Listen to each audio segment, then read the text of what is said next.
Firma DJI robi nas w balona, ponieważ sprzedaje nam 2 albo nawet 3 razy dokładnie to samo.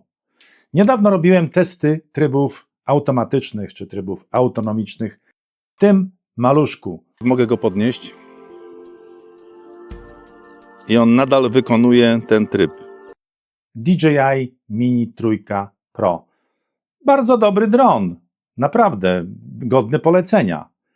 Ale przyjrzałem się trybom Focus Track i doszedłem do wniosku, że to jest dokładnie to samo z niewielkimi tylko modyfikacjami. A ponieważ pracowałem w software'ze, to mogę się założyć, że to jest dokładnie ten sam moduł software'owy, może z jakimiś różnymi parametrami wejściowymi. I to daje 3 różne tryby. A tak naprawdę funkcja jest dokładnie taka sama, może z wyjątkiem spotlightu, który zachowuje się inaczej, ponieważ dron wtedy stoi w miejscu, nie porusza się, ale przy trybie Active Shot i przy trybie Point of Interest, czyli POI, porusza się. I można powiedzieć, że to jest dokładnie ten sam tryb. A jak to wyglądało? Zaraz zobaczymy.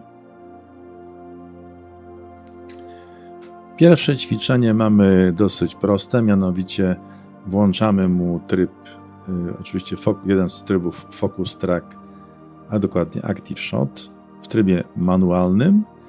No i wiemy, jak się dron powinien zachować. Najpierw, ponieważ dron był przed obiektem, no to dron będzie ten obiekt śledził z przodu, czyli leci tyłem, kamera jest w kierunku obiektu, obiekt porusza się, no powiedzmy średnio szybko, jest to rowerzysta, nie wykonuje żadnych innych ruchów, ale poczekajmy, ponieważ rowerzysta wykona zakręt i zawróci. Teraz przy zakręcie, tak, no dron w tym momencie ustawia się bardziej z boku, pod pewnym kątem. O, teraz już jest jakby z boku. On sam o tym zdecydował, ponieważ aparatura została praktycznie zostawiona w tym punkcie, gdzie dron wystartował, więc aparatury tutaj nie ma. Zresztą to widać na tej mapce, że aparatura jest zaraz przy home poincie, ten zielony to zielone kółko. No, teraz rowerzysta wraca. Dron ustawił się z boku i z tyłu. Praktycznie, no mogliśmy się tego w tym trybie manual spodziewać, dokładnie tak się zachowuje dron.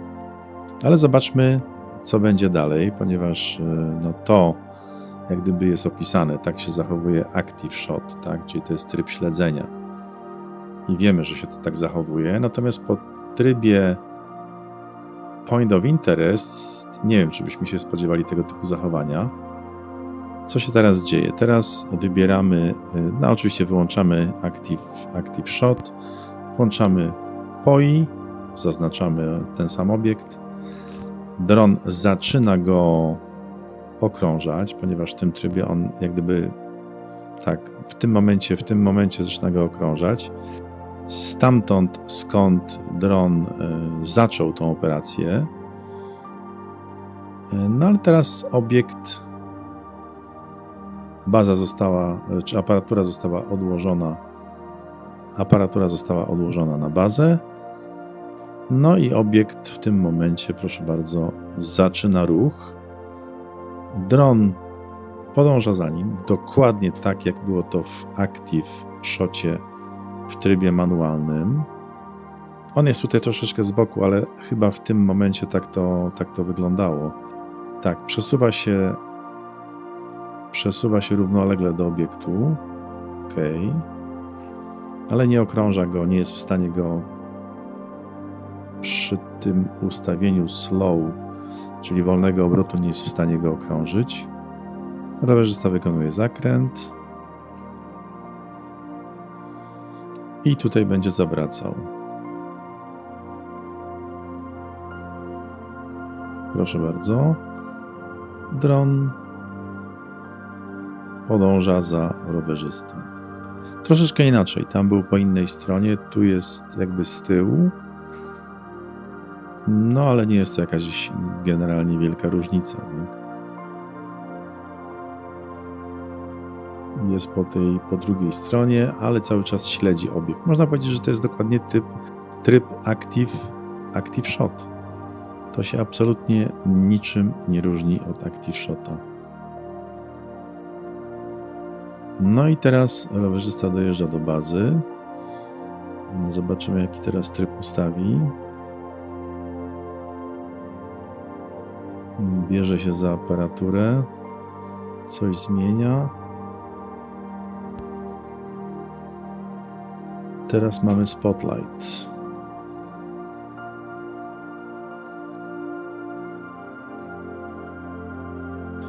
Dobrze, teraz nastąpił tryb Active Shot Parallel,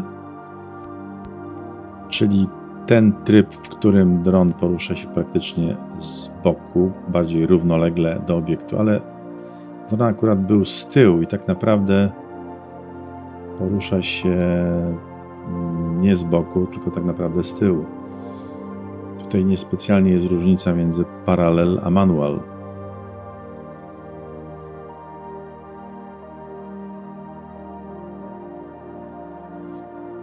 Dron śledzi obiekt.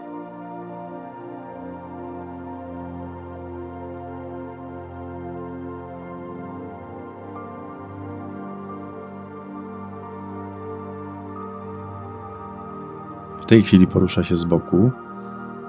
Można powiedzieć, że w tej chwili wszedł w taki tryb paralel.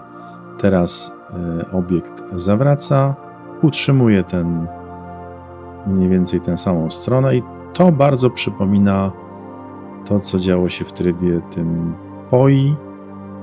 Jak widzimy, w zasadzie tutaj nie ma jakiejś wielkiej różnicy. Bardzo podobnie się zachowuje. Troszkę w tej chwili wyprzedził, tak? Dron wyprzedził obiekt.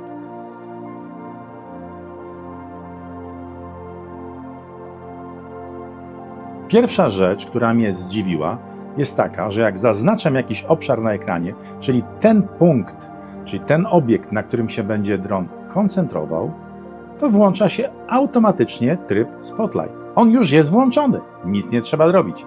Po prostu on już jest. Jeżeli tam jeszcze raz naciśniemy, to go wyłączymy.